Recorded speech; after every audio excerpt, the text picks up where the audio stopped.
Welcome back. Tell your own true scary story.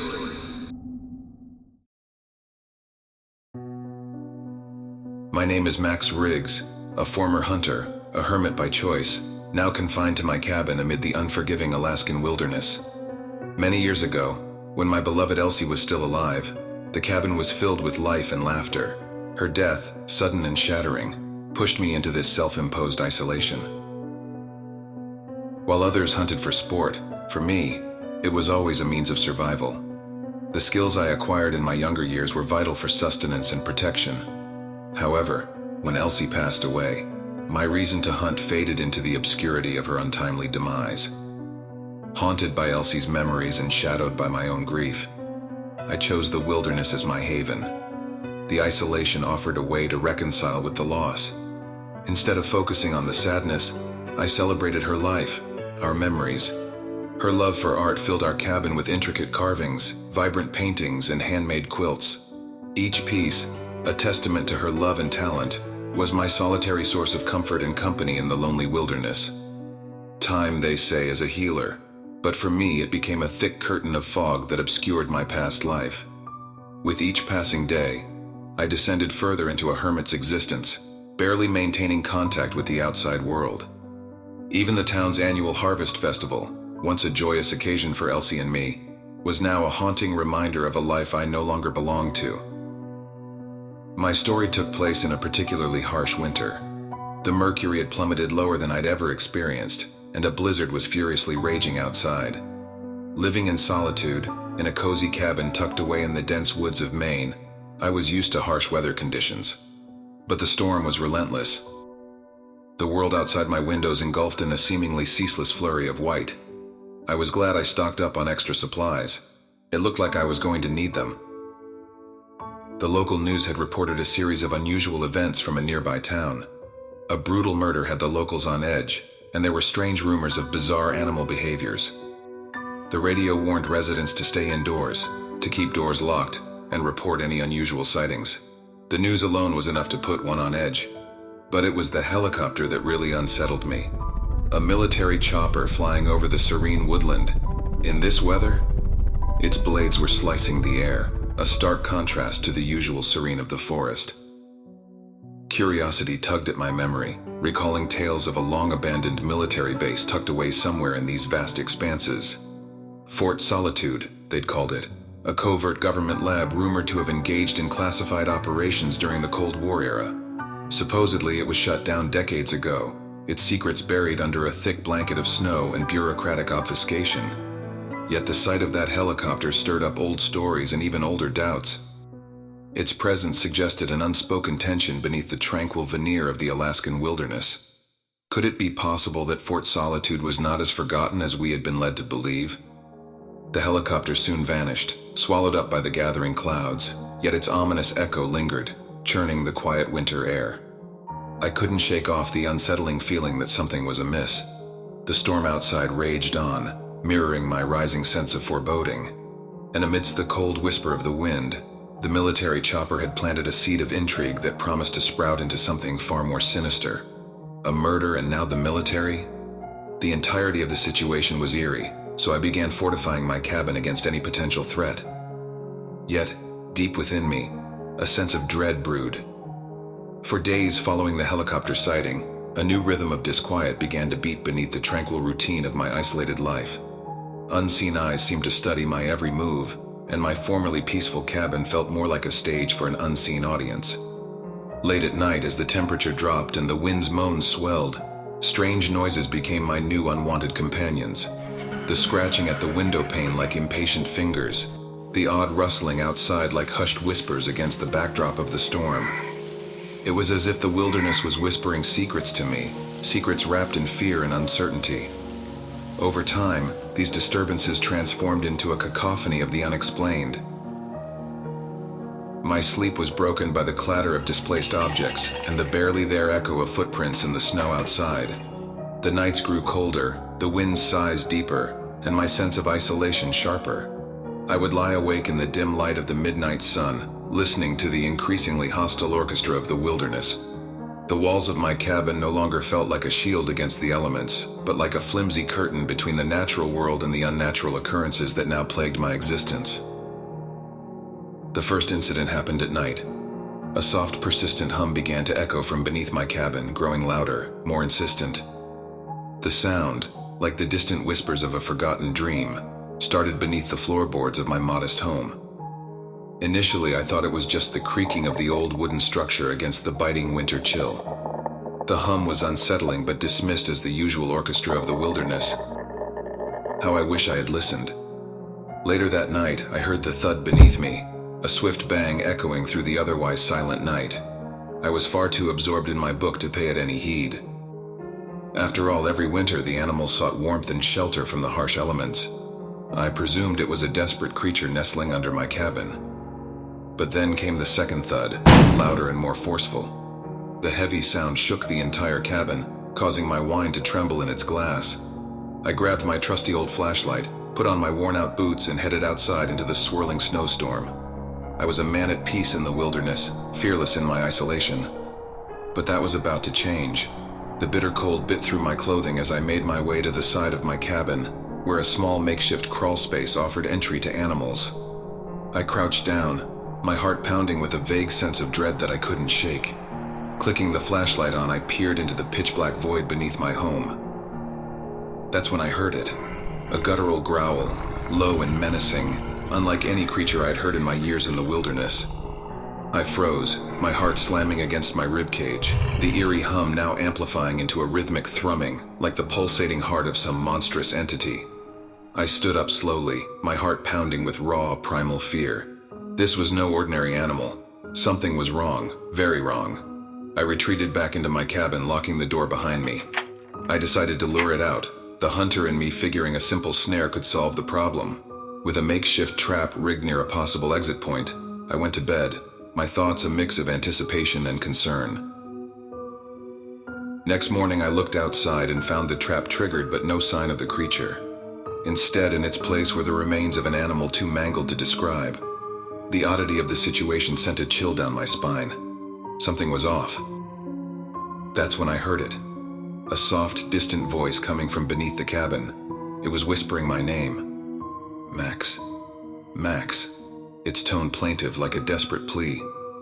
Shivers ran down my spine as I tried to make sense of the impossible. I dismissed it as tricks of the wind, but the voice persisted. I felt the icy grip of dread taking hold when my mother's voice seemed to flow up through the wooden planks, her tone filled with gentle reproach. Why are you hiding, dear? My heart pounded in my chest, the blood roaring in my ears.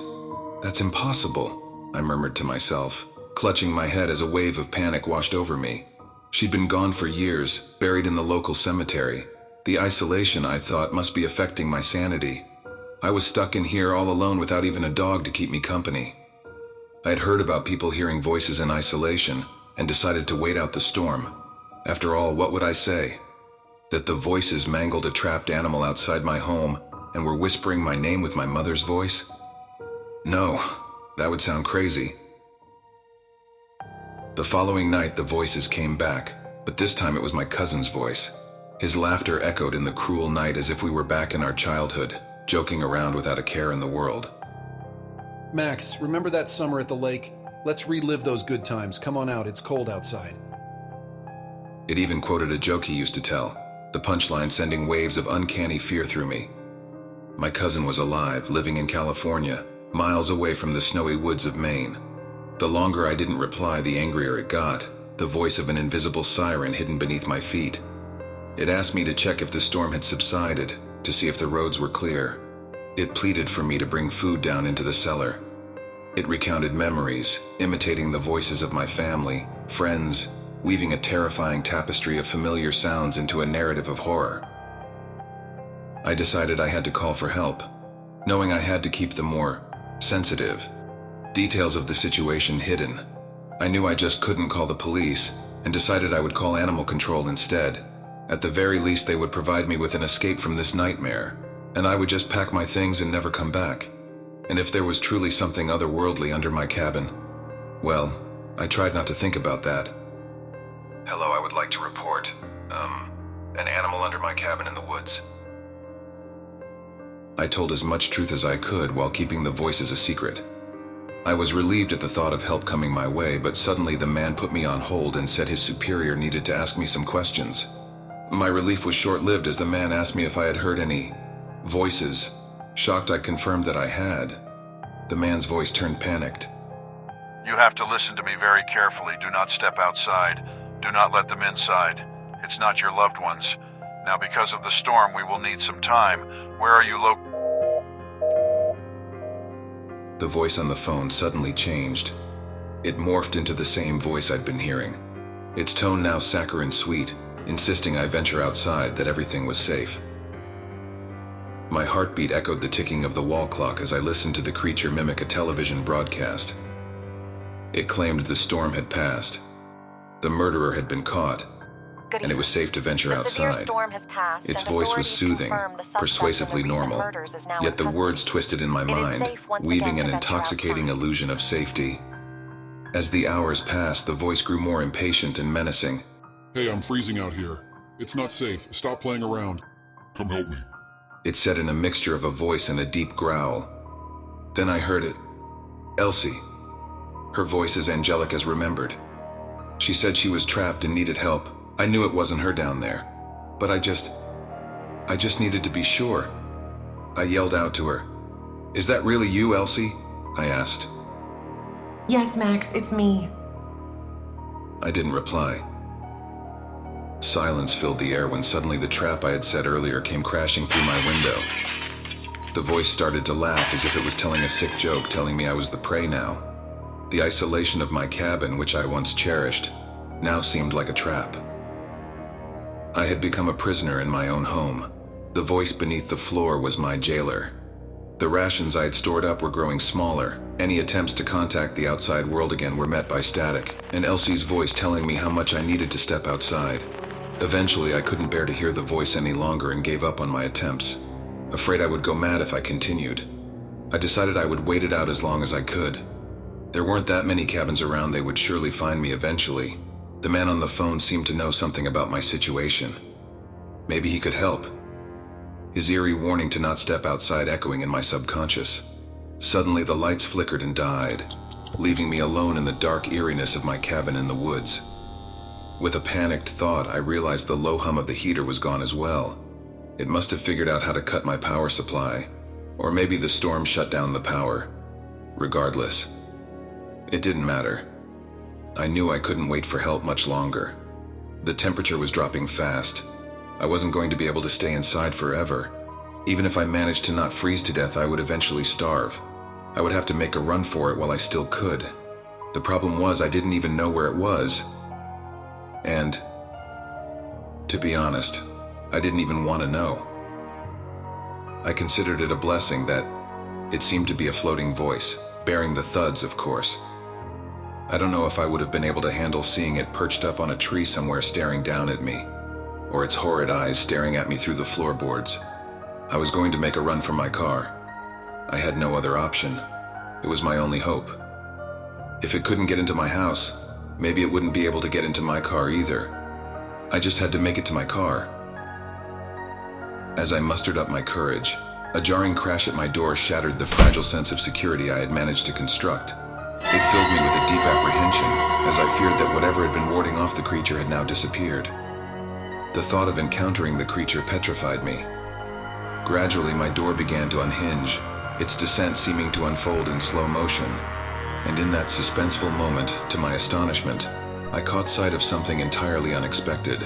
My cabin was surrounded by military personnel and vehicles. How they arrived so quietly, I still don't know to this day. Out stepped a singular man beckoning me to come with him. With his ominous black uniform and grim expression, he commanded an intimidating presence. The military's arrival was like a sudden intrusion of reality into the nightmarish haze that had enveloped my life. My cabin was swarmed with men carrying weapons and equipment I had only seen in movies. A massive helicopter thundered overhead, its harsh lights turning the snowy landscape into an alien world. A stern-faced officer informed me that my home was now the center of a restricted zone. He insisted that I accompany him, assuring me that it was for my safety. As we trudged through the thick blanket of snow towards the helicopter, a mix of terror and relief gnawed at me.